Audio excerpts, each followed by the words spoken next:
Ça permet aussi de donner place aux élèves dans un domaine où ils sont beaucoup plus spécialistes, experts que les enseignants, à savoir le IA. On voit que le développement de l'humanité se passe par un passage chaque fois à un degré plus spirituel et à un degré plus collectif. Chaque fois qu'on passe à un niveau supérieur, la participation doit être plus partagée. Les enfants, les élèves doivent être beaucoup moins passifs. Les enseignants doivent activer des compétences et des domaines de leur personnalité qui jusque-là étaient endormis. C'est un monde qui devient, Sarah-Cole, beaucoup plus vivant.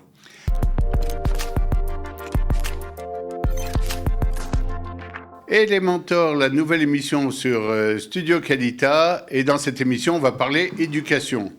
Alors pourquoi éducation ? Parce que si les éducateurs sont présents à toutes les étapes de notre vie, malheureusement, on ne les voit pas toujours sur les plateaux de télé. Les gens pensent qu'il y a des sujets plus intéressants ou plus marrants desquels discuter. Et pourtant, nos enfants, tous les jours, on les envoie rencontrer des éducateurs, non seulement à l'école, mais dans les mouvements de jeunesse, dans les centres communautaires. Et très rarement, on donne la parole aux éducateurs dans l'émission Elementor, qui est un peu la parallèle d'un programme que j'ai l'honneur de diriger, qui s'appelle aussi Elementor. Sauf que l'émission de radio, c'est en 3 mots, et nous, ça sera le programme est en 1 mot simplement. Dans ce programme-là, on s'occupe des éducateurs. On fait un programme de mentorat pour éducateurs toute l'année. Et c'est un programme qui est très, très en vogue actuellement, qui réussit pas mal, et qui a pour objectif aussi de donner la parole, de donner une valeur ajoutée aux éducateurs. Donc aujourd'hui, j'ai invité avec moi mon collègue et mon ami qui m'accompagne souvent, Eliezer. Eliezer, bonjour. Shalom. Alors Eliezer, toi qui as roulé ta bosse dans tous les domaines du chinour, même si tu n'as pas de bosse, et de l'éducation, et on va devoir aborder aujourd'hui un sujet qui est un peu délicat. Beaucoup de parents nous écrivent à ce sujet, nous posent des questions. Qu'est-ce qui va se passer demain avec les éducateurs qui ont été tellement au premier rang de toutes les missions pédagogiques depuis des centaines, peut-être des milliers d'années, quand l'intelligence artificielle qui arrive de façon très, très massive et très rapide dans nos vies va peut-être les remplacer ou carrément les effacer ? C'est très intéressant ce que tu dis parce qu'effectivement, le premier réflexe, en tout cas que je vois dans les écoles, chez mes enfants et ailleurs, c'est l'intelligence artificielle, c'est l'ennemi numéro 1. L'ennemi numéro 2 dans le meilleur des cas, c'est-à-dire on en parle, on fait des sommets, on fait des symposiums, mais... C'est l'ennemi numéro 1 chez les parents ou chez les éducateurs, mais pas chez les enfants obligatoirement. Exactement, exactement. Et c'est là où on loupe complètement la coche, c'est-à-dire que maintenant, chaque fois qu'on donne les examens, la première chose qu'on doit vérifier, est-ce que les élèves n'ont pas triché en utilisant, pour donner la bonne réponse, l'intelligence artificielle. Maintenant, c'est un problème parce qu'il y a un décalage, tu l'as dit, un décalage très très fort entre là où se trouve l'école, là où se trouvent les enfants. Et la chose, c'est comment on transforme la menace en défi et comment est-ce qu'on l'intègre. Dans les universités, on voit, je ne suis pas un spécialiste, loin de là, mais on voit qu'il y a déjà des tentatives, aussi assez réussies, d'intégrer l'intelligence artificielle, sachant que vous ne pouvez pas éviter, donc l'intégrer dans les réponses, dans le processus... L'intégrer, mais d'un autre côté, on le sait, et toi tu es historien à la base, donc tu connais bien, chaque fois qu'il y a eu quelque chose qui a amené un progrès, quel qu'il soit, il y a eu une opposition, de toute façon. Ça va tuer le désert. On le voit aujourd'hui dans n'importe quelle forme de projet. Même vous voulez faire en Israël la route 6, il y a les écologistes qui arrivent et qui disent ça va tuer la faune, la flore, tout ce que vous voulez. C'est-à-dire qu'en fait, toute forme de progrès amène aussi son lever de bouclier, ses craintes que ça ne sera plus comme avant. Et là, je pense que l'humanité, elle a peur de sortir de sa zone de confort. Chaque fois, chaque révolution, par exemple, je ne sais pas, l'invention des moissonneuses, des faucheuses, nous a fait sortir du secteur primaire agricole vers le secteur secondaire, l'industrie. Ensuite, la révolution de la robotique, des machines qui nous ont remplacés, nous a fait monter encore d'un cran du secteur secondaire, en tout cas en masse, au secteur tertiaire. C'est-à-dire que chaque fois, on nous demandait, qu'est-ce que tu sais faire avec ton corps? Bon, après, le corps, pas besoin. Qu'est-ce que tu sais faire avec tes mains? Ensuite, on n'a plus besoin de tes mains. Qu'est-ce que tu sais faire? Ensuite, on n'a plus besoin de ce que tu sais faire parce que les machines le font. Alors, qu'est-ce que tu sais? Maintenant, ensuite, il y a eu la prochaine chose, c'est comment est-ce que tu sais coopérer? Pas seulement qu'est-ce que tu sais au niveau intellectuel, qu'est-ce que tu sais au niveau émotionnel, au niveau de ta capacité à coopérer, de travailler en équipe, etc. Maintenant, je pense qu'ensuite, il y a la révolution digitale numérique qui, là, c'est tout à fait... Tout d'un coup... Alors, attends, juste avant d'y arriver, il y a une question qui m'intéresse en ta qualité d'historien, c'est qu'on a l'impression que quand on regarde d'ailleurs une émission du National Geographic, on voit il y a eu le règne de tel et tel animal, ensuite les dinosaures sont arrivés, puis ensuite il y a telle forme de vie. On a l'impression que la forme de vie qui est dirigée aujourd'hui, où le monde est dirigé par l'homme, peut être aussi une période éphémère où peut-être demain va venir une intelligence plus intelligente encore, plus rapide, qui n'a pas besoin d'un corps qui l'handicape un peu, qui gêne un peu, et qui va pouvoir aller beaucoup, beaucoup plus vite. Et on voit un tas de films aujourd'hui à Hollywood qui vont aussi dans ce sens. Et au bout d'un moment, l'homme, il est lourd, il est fragile, on peut le remplacer par des formes... Est-ce que l'homme a peur de se faire remplacer un peu? Bon, tout d'abord, je crois que... Pas seulement l'éducateur. L'homme a peur.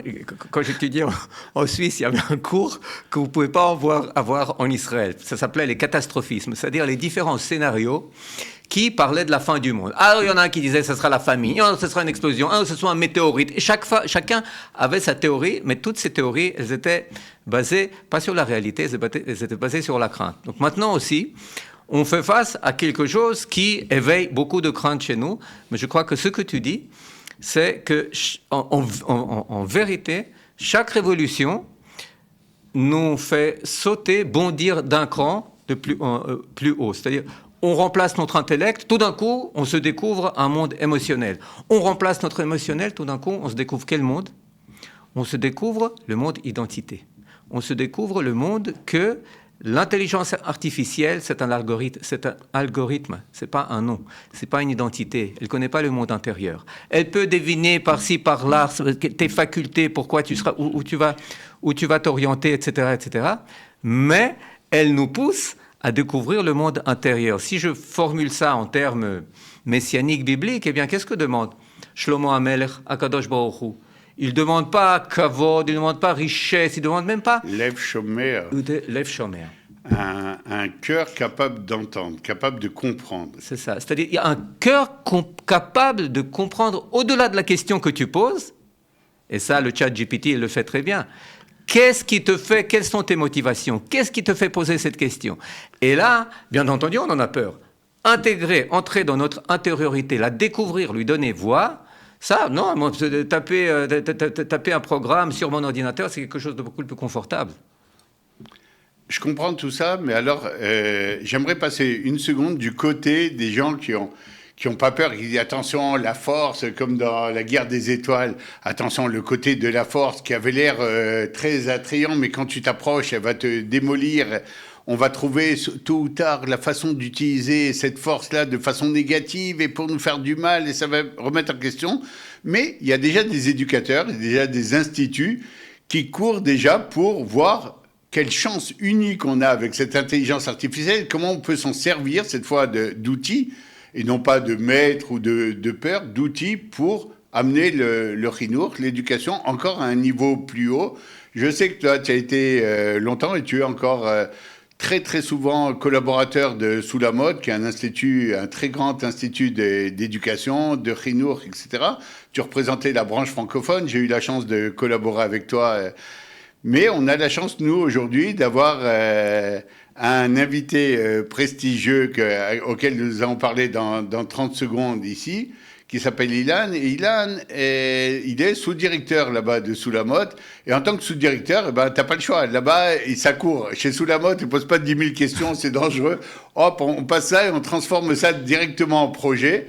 Alors, on a la chance de lui parler maintenant. Et Ilan, bonjour.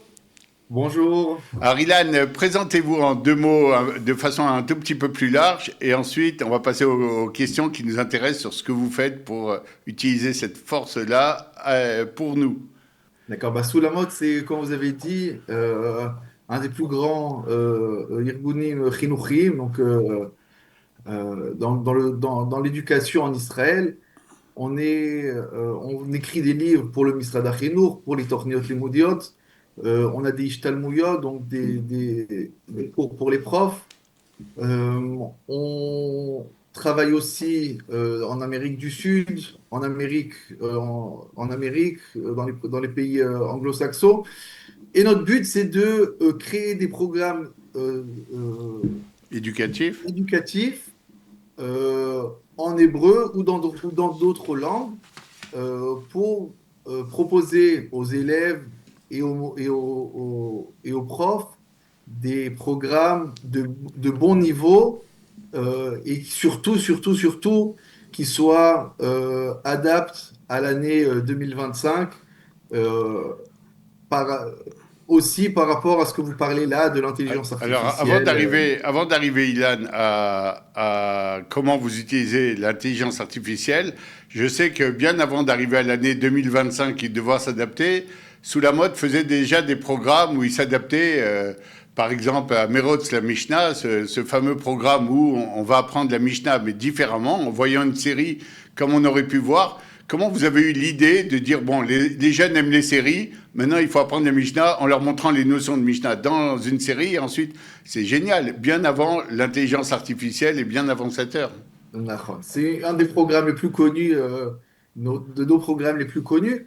Ben, ça a commencé au fait que on était en contact avec le Misrad Achino, donc avec le ministère de l'Éducation, et dans des scarines qu'ils ont fait chez eux, ils se sont rendus compte que la Mishnah est une des miktsot les moins aimées ou les plus détestées. Ça dépend comment on voit les choses.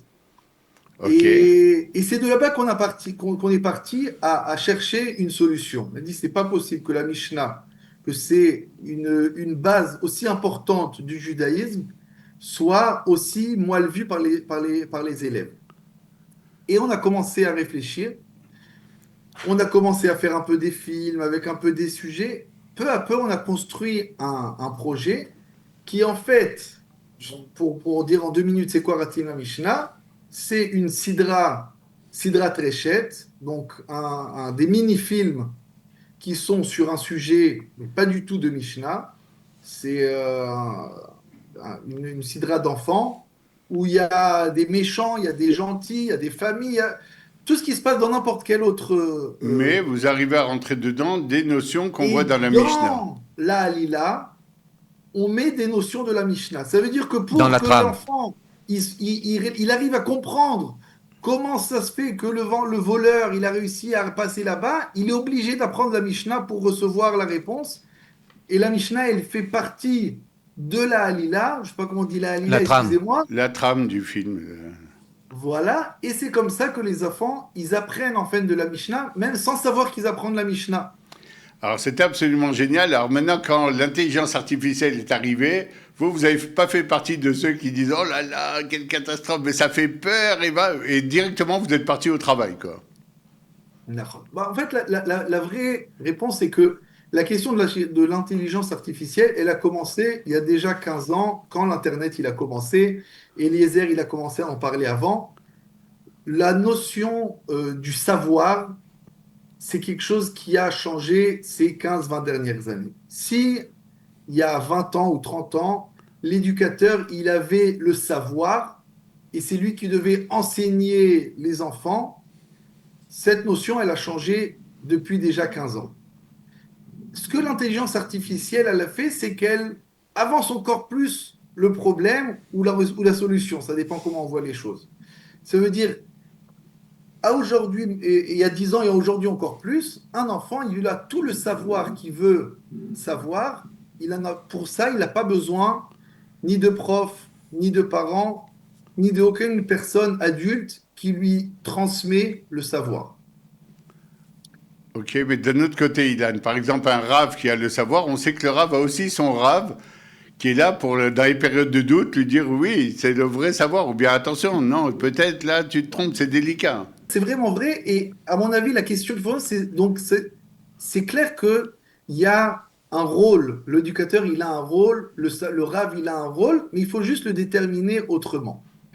Et je crois que là, aujourd'hui, la, la détermination exacte qui explique c'est quoi le principal rôle de l'éducateur, c'est de, de, de aider l'enfant à façonner sa zéoutichit, Ok, sa personnalité propre. sa personnalité. Quelqu'un qui a un magasin de chaussures, d'accord? Il peut préparer sur Excel exactement les prix. Il peut demander à ChatGPT qu'est-ce qu'il faut dire quand quelqu'un rentre dans le magasin, à quel prix il faut le vendre, combien il faut, où c'est que je peux acheter des chaussures moins chères. Il peut connaître tout le savoir pour faire un bon magasin. Ok. Mais le jour où quelqu'un rentre pour acheter une chaussure, si il l'attend pas, il ne sourit pas, il lui explique gentiment, il lui donne, il lui fait confiance son matériel, en sa srora, il va pas acheter. C'est exactement la même chose. Le ChatGPT, il peut dire à un enfant énormément de choses, mais il peut pas l'enseigner comment choisir euh, euh, Faire ses choix. comment faire ses choix, euh, comment faire ses décisions, comment Il se faut, il comporter faut, envers ses enfants, envers ses copains, envers ses parents. Et ça, c'est le but de l'éducateur. Pas en- de lui donner un savoir, mais une fois qu'il y a le savoir, comment utiliser ce savoir dans la vie de tous les jours. C'est-à-dire qu'il fait monter en fait l'éducateur aussi d'un cran. Savoir manier, savoir développer à partir du savoir des compétences. Maintenant, je voudrais, Ilan, on se connaît bien, te poser une question. Je sais que Soulamot s'occupe du monde de l'éducation et pas seulement, et qu'il a employé l'intelligence artificielle aussi dans plusieurs d'autres domaines. Moi, je me rappelle par exemple dans les shidduchim, Ken, ou ailleurs dans le monde de la halakha. Est-ce que tu pourrais peut-être donner quelques exemples pour nous faire goûter le IA comme pas une menace, mais au contraire quelque chose qui nous fait avancer et qui nous aide? Alors, oui, sous la mode, avec le Rav Yosef Tzvi-Rimon, on a commencé à étudier le sujet il y a déjà, avant que ça fasse un grand buzz. Euh, Disons que dans le trou de la halacha, euh, c'est un trou où il faut encore faire très attention. Et tout à l'heure, Hacher, il en parlait. Le chat GPT, son but, c'est de te rendre, de répondre ce qu'il pense qui va te faire plaire, ce qui va te plaire de lire. Et donc, des fois, il peut inventer pas mal de choses. Dans la halakha, ça peut être quand même très dangereux. Alors, par exemple, dans Soulamot, on a un Shkitouf Peoula avec une Mahon collaboration. Dikta du Rav Moshe Koppel, qui a rentré dans le ChatGPT, dans un mano Archipus, plus de 5000, Dans un moteur de recherche. dans un moteur de recherche, plus de 5000 livres ilchatik, dans lequel le mano Binamilachoutit, quand il donne sa réponse, il va chercher sa réponse que dans les livres qu'on lui a donnés et dans lesquels il peut vérifier, il peut D'accord. chercher En fait, il peut vous lui chercher. avez donné le domaine de définition pour pas qu'il s'éparpille, qu'il cherche juste à te Voilà. faire plaisir en cherchant dans la connaissance universelle ce qui va te convenir. Mais là, il est bridé sur des textes qui existent et des réflexions qui existent. À aujourd'hui, quand on utilise ce moteur, on continue quand même à faire regarder un RAV qui s'y connaît dans le sujet, qui relie la réponse, parce que c'est une trop grosse responsabilité de sortir une réponse qui peut être pas assez vraie. Donc pour l'instant, jusqu'à aujourd'hui, on met quand même une personne qui relie mais aujourd'hui, on a 99% de Hatzlacha. Quand on pose une De question succès. à dicta, on arrive à avoir à 99% de réponses correctes. Alors effectivement, on voit aujourd'hui que dans des domaines, dans la médecine, je sais que les avocats aussi, eux aussi font un peu comme vous, c'est-à-dire ils restreignent le domaine de définition à des choses connues et ils me disent on a des performances absolument incroyables, quoi. C'est-à-dire, alors pour l'avocat et l'autre, je m'en fiche un peu, mais pour les éducateurs, ce qui nous intéresse, où va être positionné alors l'éducateur? Est-ce que c'est comme tu le disais tout à l'heure, quelqu'un qui va t'aider à comprendre, t'aider à utiliser, t'aider à ne pas te perdre dans tout le monde de l'IA? Ou est-ce que tu vois même une évolution qui va un peu plus loin et qui maintiendra non seulement le statut de l'éducateur, ou comme le disait Eliezer, qui va peut-être même le faire monter encore, parce que ça va être quelqu'un qui va maîtriser le lien entre toi, l'enfant, et cet outil fantastique, mais qui a des dangers. Alors, c'est vraiment une bonne question et je crois que c'est une question que chaque éducateur doit se poser envers lui-même. Je vais vous donner un exemple, par exemple, pour la préparation à l'armée. D'accord? En tant qu'éducateur de Kita Yudbet, une des très grosses responsabilités, c'est de préparer les élèves à vouloir faire une armée mashmaouti, donner de soi pour le peuple, pour le pays. Alors, si on regarde ça au niveau du savoir, d'accord? Le savoir, comme on l'a déjà dit, il existe. On peut demander à ChatGPT qui nous prépare une liste de toutes les guerres, combien il y a eu de soldats, qu'est-ce qu'ils ont fait, qui était le Rosh Memchala et qui était le Sabia, et il va nous donner énormément de données, d'accord? Maintenant, est-ce que ces données, ils vont donner l'envie à l'élève de se donner à lui-même, de décider qu'il veut prendre une partie dans l'histoire du peuple juif, de devenir acteur engagé dans l'avenir du peuple d'Israël? Non. Il peut lire, il peut savoir, il peut connaître. Le but de l'éducateur, c'est de lui donner le savoir, mais que ce savoir devienne une catapulte pour engager l'enfant. Là, j'ai donné une histoire, une dougma de comment, si je veux faire aller l'armée et comment. Est-ce que je veux être engagé? Est-ce que je veux faire un service significatif dans Tsahal? Bien sûr. Toutes ces questions-là, c'est des questions que la Bina Melachoutit, l'intelligence artificielle, ne va pas encourager l'enfant. Il peut lui donner des données. Mais ce qui va lui donner la dougma ishit, L'exemple. l'exemple, si son prof, lui-même, il a fait les Milouim pendant des mois et des mois, il était loin de sa famille, loin de sa femme, c'est ça qui va enseigner l'enfant. Voilà, parce qu'il y a des choses importantes, il y a des choses très importantes. Faire des Milouim, c'est très important. Donc, j'ai même été prêt d'être loin de ma femme, d'être loin de mes enfants. Et ça, c'est des notions que seulement un humain, seulement un prof, seulement un vrai éducateur peut enseigner les élèves. Alors Ilan, d'abord on te remercie pour ton apport, c'était vraiment très bien, ça nous a ouvert des perspectives. Et si on comprend bien ce que tu dis, en fait, il va y avoir un déplacement, comme tu l'as rappelé au début. Ce n'est plus le savoir, je suis le maître, donc je sais, et vous ne savez rien, etc. Non, aujourd'hui, le savoir est plus démocratisé, mais il va falloir un guide, il va falloir quelqu'un qui vous ramène aussi le ruach, ce qui s'appelle en hébreu, l'esprit, la motivation, l'enthousiasme, etc. Et ça passe par un exemple personnel, par des choses. On a besoin de voir son éducateur, de voir qui il est. On sait d'ailleurs, Ilan, que tu pars bientôt en Milouim pour une nouvelle tournée. Donc on te souhaite Arber Be'atzlacha, bonne chance pour ces Milouim.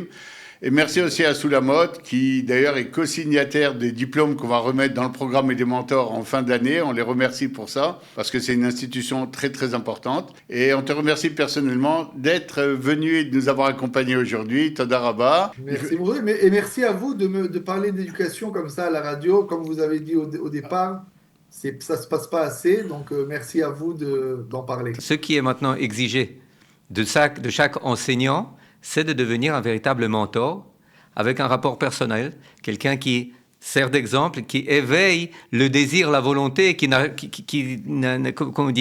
n'asphyxie pas par son savoir, mais qui donne, qui inspire, qui éveille, qui donne exemple, et ça, c'est véritablement, c'est le mentorat.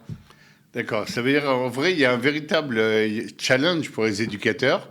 C'est-à-dire, il n'est plus question aujourd'hui de préparer son petit cours tel qu'il était, voire de garder le cours que j'avais préparé il y a 10 ans. Non, le savoir, d'abord, il bouge, ça s'ouvre, ça change. On a de plus en plus d'images, de perspectives, etc. Il va falloir faire un travail, te déplacer, changer, mais c'est aussi, il peut y avoir une carotte derrière le bâton. Le bâton, c'est qu'il faut changer absolument. Il faut changer de façon de faire. Et la carotte, c'est qu'on peut encore mieux, et Ilan, il a bien précisé. Là, on va avoir besoin de récupérer chez l'éducateur ce qui va manquer absolument à la société qui va être dirigée par l'IA. C'est la chaleur humaine, la capacité de montrer, d'avoir des valeurs, de les pratiquer sur le terrain, de faire passer. Et là, ça va être essentiel. Et donc, l'éducateur a une chance de devenir encore plus important dans la société et d'avoir un rôle encore plus central.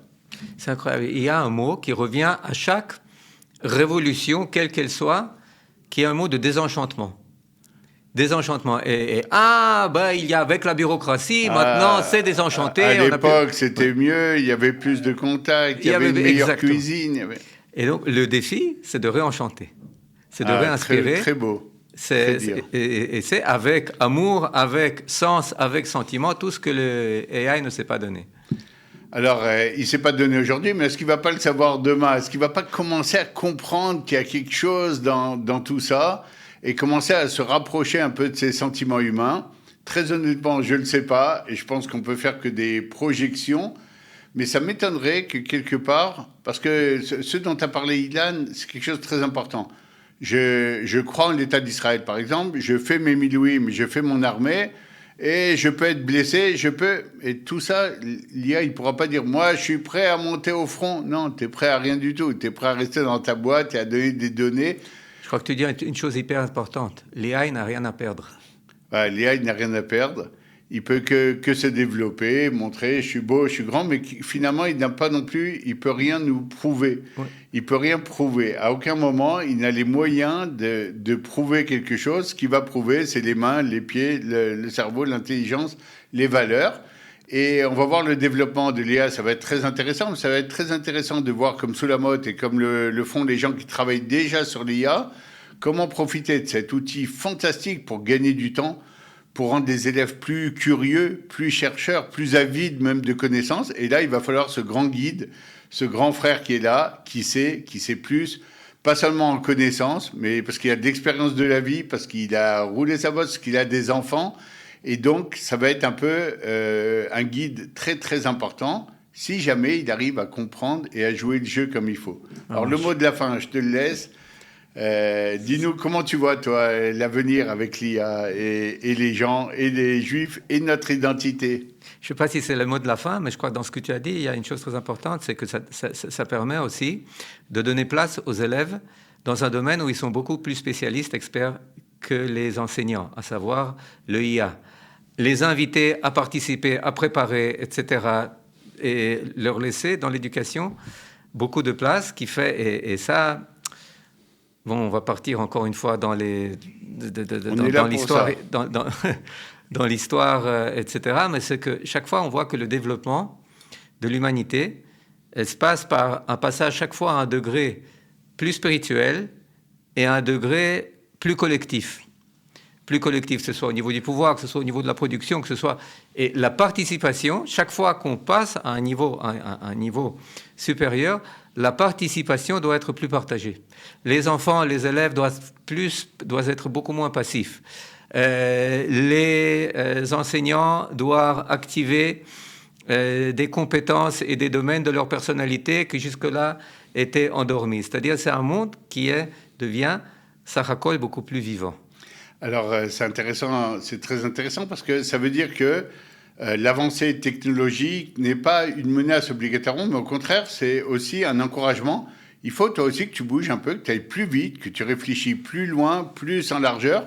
Sois un peu comme ChatGPT, essaye de voir un peu plus loin, sauf que toi, tu n'es pas une machine, tu es un homme. Tes actes, ils ont une conséquence. Tes décisions, elles ont une conséquence. Et comme tu le disais tout à l'heure, moi, je lance le défi, et vos téléspectateurs qui nous suivent, merci d'abord de nous avoir suivis pendant cette émission et surtout, aidez-nous à réenchanter. C'est-à-dire chaque fois que des pessimistes viendront ici, ils nous diront oui, mais c'est la fin, c'est fini, il n'y aura plus, c'est pas comme avant, etc. Non, on peut mieux, on peut plus, et on peut tout ça si on a ce fameux rouard, ce fameux esprit, ces fameuses valeurs qu'on n'a jamais lâchées et qu'on ne lâchera jamais. Et ben si on les met en avant, si c'est ça qui nous guide, il n'y a pas de grands dangers qui peuvent nous menacer. Merci Eliezer, à très bientôt sur Elementor. Rendez-vous au prochain épisode. Au revoir.